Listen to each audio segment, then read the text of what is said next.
எவ்வளவு அழகிய தோற்றத்தில் தங்களை ஆக்கிக் கொள்ள முடியுமோ அவ்வளவு அழகிய தோற்றத்தில் மனிதர்களுக்கு முன்னால் அல்லாஹுடைய தூதர் தங்களை ஆக்கிக் கொள்வார்கள். ஆடை அலங்கரிப்பதை அல்லாஹுடைய தூதர் ஒருபோதும் விளக்கியதில்லை தன்னை நபி என்பதால். வெள்ளிக்கிழமை என்றால் ஒரு தனி ஆடை, அரசர்களை மக்களை சந்திக்க வேண்டும் என்றால் ஒரு தனி ஆடை, ஈதுடைய பெருநாட்கள் கொண்டாடப்படக்கூடிய நாட்கள் என்றால் ஒரு தனி ஆடை என்று அல்லாஹுடைய தூதர் எப்போதும் நறுமணத்தோடும் அழகிய தோற்றத்தோடும் தங்களை ஆக்கிக் கொள்வார்கள். அல்லாஹுடைய தூதருடைய சபைக்கு ஒரு மனிதர் வருகிறார். அவருடைய ஆடை கிழிந்திருக்கிறது. ரசூலுல்லாஹி ஸல்லல்லாஹு அலைஹி வஸல்லம் கேட்டார்கள், தோழரே உனக்கு செல்வம் இல்லையா? அவர் சொன்னார், அல்லாஹுடைய தூதரே, அல்லாஹ் எனக்கு எல்லா செல்வங்களையும் கொடுத்திருக்கிறார். ஒட்டகத்தை கொடுத்திருக்கிறான், குதிரைகளை கொடுத்திருக்கிறான். இப்படி அவருடைய செல்வங்களை அந்த தோழர் எண்ணுகிறார்.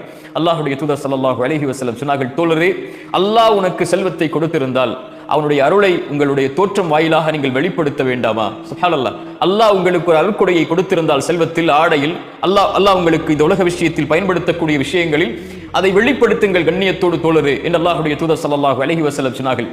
அல்லாஹ்வுடைய தூதர் மேலும் சொன்னார்கள், அல்லாஹ் நேசிக்கிறான், அல்லாஹ் விரும்புகிறான் அல்லாஹ்வுடைய அருட்கொடைகளை வெளிப்படுத்தக்கூடிய மக்களை. வ அம்மா பிநிஅமதி ரப்பிக ஃபஹத்திஸ். குர்ஆன் சொல்கிறது, அல்லாஹ்வுடைய அருட்கொடைகளை வெளிப்படுத்துங்கள், அல்லாஹ்வுடைய அருட்கொடைகளை பேசுங்கள். அத்தஹத்துஸு பிநிஅமத்தில்லாஹி ஷுக்ர்.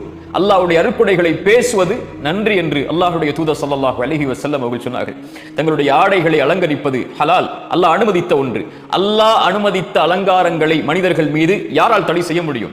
ஒருவர் தன்னுடைய ஆடையை அலங்கரித்துக் கொள்வதோ, தன்னுடைய செருப்பை அலங்கரித்துக் கொள்வதோ, தன்னுடைய வாகனத்தை அலங்கரித்துக் கொள்வதோ, தன்னுடைய வீட்டை அலங்கரித்துக் கொள்வதோ இஸ்ராஃப் இல்லாமல், வீண் விரயம் இல்லாமல், கண்ணியமான முறையில் நன்றி செலுத்தக்கூடிய தன்மையில் செய்தால் அல்லாஹ் ரப்புல் ஆலமீன் அவரை நேசிக்கிறார்.